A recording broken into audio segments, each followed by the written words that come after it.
8:25, perfect day for a dog walk, maybe, on the seawall. Dr. Karen Van Hapten from the BC SPCA joining us right now to go through some of these tips when it comes to dog walking and doing it in the healthiest way possible. Welcome. Thank you. Thanks for having us. Oh, love to have the dogs and the experts on the show. Jake is right here. Jake, 9 years old, and you were mentioning if we're going to go for dog walks, equipment is a big part of being in control. So what is the equipment you recommend? So Jake is modeling two forms of equipment that we recommend.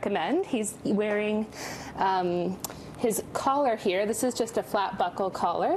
Let me see if he'll let me take it off of him. He's actually attached to his other harness. Yeah. So this is the simplest form of dog equipment, and it's really a good one. He's going to play with his leash for a little bit there. Yeah. This particular one is a martingale, which means it has this extra attachment. Yeah. Basically, if Jake pulls, this will cinch down.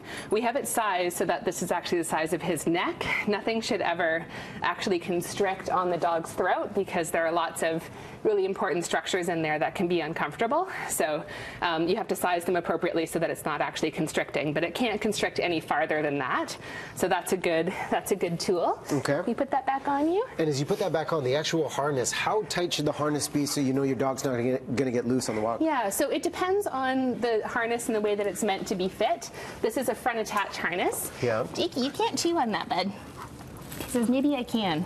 And so it's actually meant to be a little bit loose in the front like this so that he's got some extra room. Okay. That's how he can keep hitting it in his mouth. He's gotten lots of attention for that. He thinks that's really funny. Okay, so Jake. You can kind of see on camera with the front attachment. Now, when we're working with the leash, obviously you've got the treats here, but how hard should we be pulling? Say if we're on a dog walk, you see a potentially dangerous situation, best way to handle that? So, I mean, ideally there really isn't any pressure on the leash at all. We don't really recommend at the BC SPCA. There's the finished heel that sometimes people will try to train their dogs so they walk like a robot right beside them all the time or even behind them.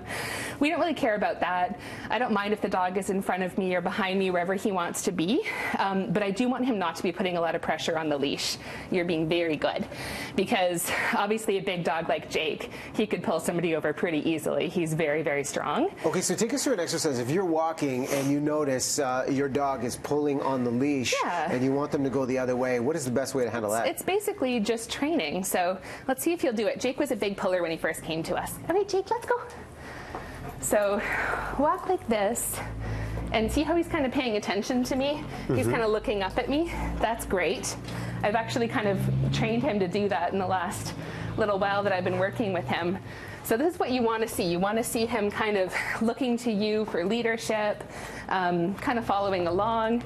I'll give him the odd treat just in the right position there for being so good. See how he, I don't know if that got on camera, but he did just pull away from me a little bit. Yeah. No treat for that. And what I do is I stop and I hold the leash into my middle. Good boy. So if the dog is pulling away from me, I stop moving, I hold the leash into my middle so he can't get rewarded from pulling, and then I wait for him to redirect back to me. And if he comes back in and is in a nice loose leash walking pattern again, then he gets the treat. A lot of good positive reinforcement. Your take on solo walks versus walking in packs? I think that depends on the dog. Jake is pretty dog friendly, so he might enjoy a pack walk, but a lot of dogs, that's actually too intense of a social experience for them, and they might appreciate being on their own. And Jake, 9 years old, just came to the shelter. He's up for adoption. He sure is. He needs a home. Are looking for him. He needs a very lucky home. And Jake likes a good belly rub. SPCA.bc.ca, the website for all of the details. Karen, thanks so much for coming by. Thanks for having us.